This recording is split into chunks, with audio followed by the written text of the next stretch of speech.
Bismillahirrahmanirrahim. Let's start article number 3.2, which is about further properties of inner product spaces. So here we have the article number 3.201, in which we have to prove Cauchy-Schwarz inequality and triangular inequality, and it is a lemma. So A part says that an inner product IP is inner product and the corresponding norms satisfy this inequality. This is basically a Cauchy-Schwarz inequality according to the मतलब with respect to inner product space, ठीक है. And this equality will hold if and only if this set is linearly dependent set. तो हम लोगों ने सबसे पहले क्या प्रूव करना है कि पहले हम लोगों ने ये इक्वालिटी को प्रूव करना है, ठीक है. Then further we have to prove that कि जो एक्स वाई है वो हमारे पास लीनियरली डिपेंडेंट है. सो केस वन हम ले लेते हैं कि हम एक्स वाई में से कोई सा भी आप कंसीडर कर लो, या एक्स लेके चलो, एक्स से आप इसको प्रूव कर सकते हो या वाई से प्रूव कर सकते हो, ठीक है. सो here I am considering a Y. तो केस वन हम चूज़ कर लेते हैं कि सपोज कर लेते हैं कि अब जो वाई है या तो हमारे पास वाई ज़ीरो हो सकता है, and another case is that कि y is non-zero.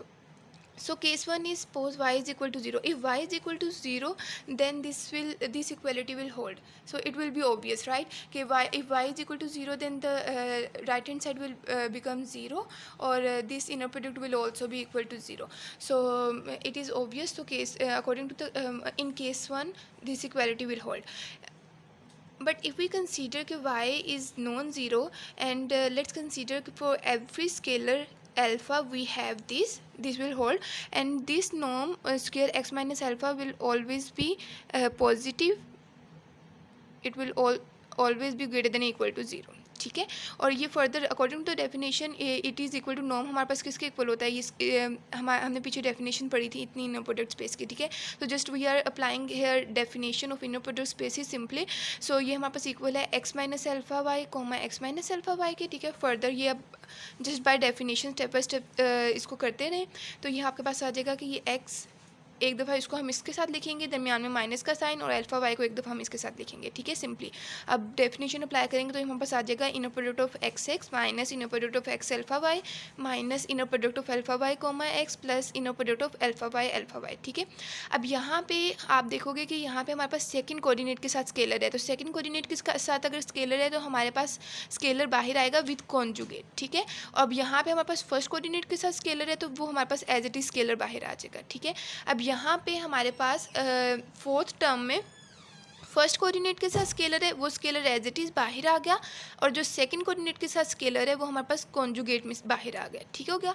तो अब आपने क्या, अब हम लोगों ने नेक्स्ट स्टेप में क्या किया है कि ये जो हमारे पास ये वाली जो टर्म है फर्स्ट एंड थर्ड टर्म, इसको आप कंबाइन कर लो, और अब जो सेकंड और फोर्थ टर्म है, ठीक है, इसमें से अल्फ़ा कॉन्जुगेट जो है वो हमारे पास कॉमन आ रहा है, उसको कॉमन ले लो, और बाकी term as it is bracket में आ गई, ठीक है. अब यहाँ पे जो अल्फ़ा है वो हमारे पास क्या है, बेसिकली जो अल्फ़ा है हमारे पास for every scalar alpha is any scalar basically, so it's our choice to choose alpha, right. तो अब यहाँ पे particular alpha if we choose कि हम कोई अल्फ़ा चूज़ करते हैं इस वे में कि ये हमारे पास इस इक्वालिटी को होल्ड करें, तो आप इस तरीके से हम अल्फ़ा को चूज़ करेंगे कि जो ये वाली जो ब्रैकेट है ना, ठीक है, हम चूज़ करते हैं, लेट करते हैं कि ये हमारे पास किसके इक्वल है, ज़ीरो के इक्वल है, ठीक है. सो हम इसको लेट कर लेते हैं कि ये हमारे पास ज़ीरो के इक्वल है. अगर यहाँ से ये हमारे पास ज़ीरो के इक्वल है तो यहाँ से आपके पास अल्फ़ा की वैल्यू आ जाएगी कि ये यहाँ पे जाके पॉजिटिव हो जाएगा और ये यहाँ पे जाके डिवाइड हो जाएगा, तो यहाँ से हमारे पास ये अल्फ़ा की वैल्यू आ गई बेसिकली, ठीक है. अब ये जो अल्फ़ा की वैल्यू है ना वो आप ये अबव स्टेप में पुट कर दें, ठीक है. तो आप जब ये अबव स्टेप में पुट करेंगे तो ये तो आपके पास ये वाली टर्म तो ज़ीरो होगी क्योंकि हम लोगों ने चूज़ किया हुआ है कि ये ज़ीरो है, और यहाँ पे आपके पास अल्फ़ा की वैल्यू आ जाएगी which is inner product of x y divided by inner product of y y, ठीक है. और लेफ्ट हैंड साइड पे हमारे पास क्या आ रहा है, ज़ीरो आ रहा है, कि मैंने कहा हुआ है कि ये it will be always be greater than equal to zero, ठीक है. सो हमारे पास अभी कुछ ऐसा बन जाएगा कि zero is less than equal to norm of x और माइनस दिस. यहाँ पे ये अल्फ़ा की वैल्यू है और वाई एक्स हमारे पास एज इट इज़. अभी जो inner product of x x है ये बेसिकली हमारे पास किसके इक्वल होता है, ये हमारे पास नॉर्म स्क्वायर ऑफ एक्स के इक्वल होता है, और जो inner product of y y है वो हमारे पास किसके इक्वल होता है, वो हमारे पास होता है नॉर्म स्क्वायर ऑफ वाई के, ठीक है. अब ये वाली जो पूरी टर्म है इसको उस तरफ ले जाओ आप, और इसको थोड़ा सा बस रीअरेंज की है तो आपके पास ये आ जाएगा inner product of x y into inner product of y x is less than equal to norm square of x और नॉर्म स्क्वायर ऑफ वाई, ठीक है। अब ये हमारे पास बेसिकली क्या है, ये हमारे पास ये कॉन्जुगेट है, ठीक है। तो ये हमारे पास इक्वल होता है norm square of x y के, और ये हमारे पास एज इट इज़। अब अगर आप इन दोनों taking square root on both sides then we will get this Schwarz inequality, right. अगर हम दोनों तरफ अब स्क्वायर रूट ले लें तो हमारे पास ये डिज़ायर रिजल्ट आ जाएगा, ठीक है। अब जो सेकंड चीज़ थी ये हमारे पास इक्वालिटी प्रूफ हो गई। अब जो सेकंड चीज़ थी वो हम लोगों ने प्रूव करनी थी कि जो हमारे पास एक्स वाई है ना वो लीनियरली डिपेंडेंट सेट है। तो उसके लिए हम ये प्रूव करते हैं कि जो हमारे पास इक्वालिटी है ना ये हमारे पास होल्ड करेगी, कि अगर वो हमारे पास तब होल्ड करेगी कि अगर हमारे पास ये इक्वालिटी होल्ड करेगी ना तो इसका मतलब क्या है कि हमारे पास ये ज़ीरो के इक्वल होगा। और आप यहाँ पे लेट कर लें, बेसिकली ये जो हमारे पास था ना कि स्टार्टिंग में हमने लिया हुआ था, ये जो बेसिकली ये इक्वालिटी हम लोग इसको लेके चले थे तब हमारे पास इक्वालिटी सेटिस्फाई हुई थी ना। तो ये हमारे पास तभी होल्ड करेगी कि जब हमारे पास जो हम लोग ने ऊपर कहा होता है ना कि Y is equal to zero होते तो हमारे पास ये इक्वालिटी होल्ड करती है, ठीक है। तो अब हम अगर कहते हैं कि ये हमारे पास अगर ये जीरो के इक्वल है तो हमारे पास ये फर्दर क्या आ जाएगा, दिस विल इम्प्लाई दैट कि x minus alpha is y is equal to zero है, और यहाँ से हमारे पास आ जाएगा कि x is equal to alpha y, और जो x is equal to alpha y है तो ये हमारे पास क्या रिप्रेजेंट कर रहा है कि ये हमारे पास लीनियरली डिपेंडेंस को शो कर रहा है, ठीक है। तो ये हमारे पास श्वार्ट्ज इनइक्वालिटी थी और ये प्रूव हो गई। अब फर्दर हम ट्रायंगुलर इनइक्वालिटी को देखते हैं। But before that, if you all remember that when we introduced the concept of inner product, then we also defined a norm like this. The norm was like this: कि norm of x is equal to under root inner product of x, ठीक है। तो ये जो norm थी basically this norm satisfy all the properties of norm except triangular inequality, right. ये हमारे पास सारी प्रॉपर्टीज़ नॉर्म की सेटिस्फाई कर रहा था, बट एक्सेप्ट हमारे पास ट्रायंगुलर इनइक्वालिटी को ये सेटिस्फाई नहीं करती। So now we have Schwarz inequality in the inner product spaces in term of inner product spaces which is this, जो हम लोग अभी हमने इसको प्रूव किया है। तो ये अब हमारे पास ये by using this Schwarz inequality now we can introduce the triangular inequality as well here, okay. So basically we wanted to show that कि norm of x plus y is less than equal to norm of x plus norm of y, right. So starting from this norm square of x plus y which is equal to inner product of x plus y comma x plus y, and further by simple definition x inner product of x comma x plus y plus y inner product of y x y comma x plus y, और further x को एक दफ़ा इसके साथ then इसके साथ दरमियान में पॉजिटिव साइन, सिमिलरली y को एक दफ़ा x के साथ फिर y के साथ इनर प्रोडक्ट में और दरमियान में पॉजिटिव साइन, ठीक है।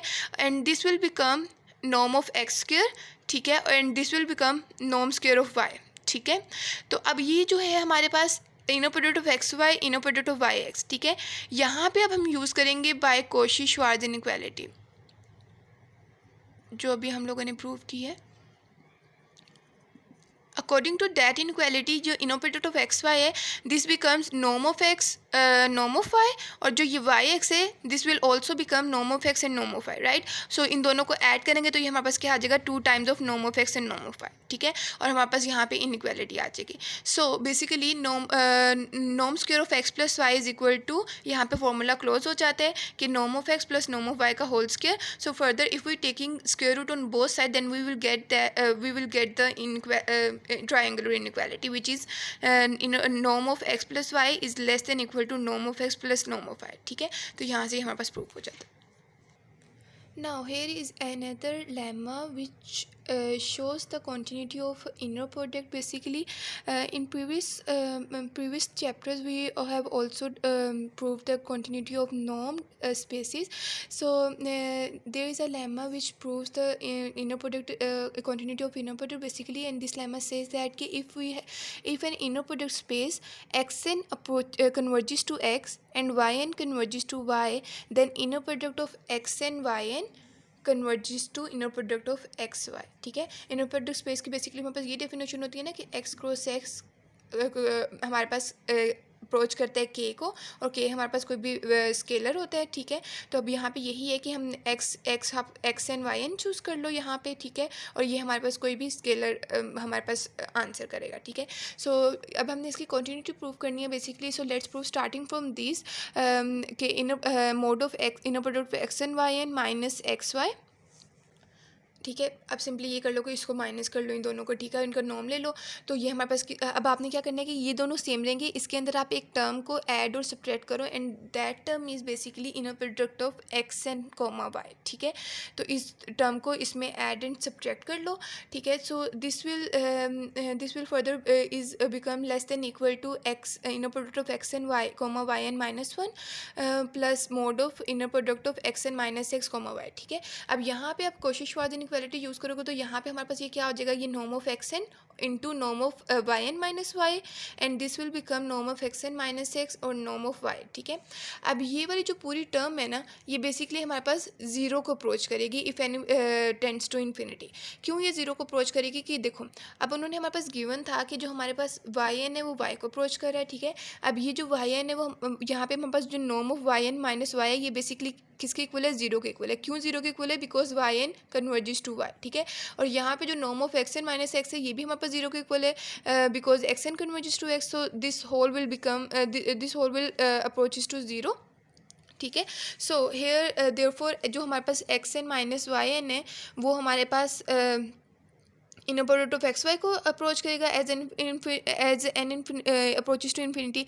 सो हैंस यहाँ से हमारे पास प्रूव हो जाता है कि जो हमारे पास आई पी है inner product space is continuous,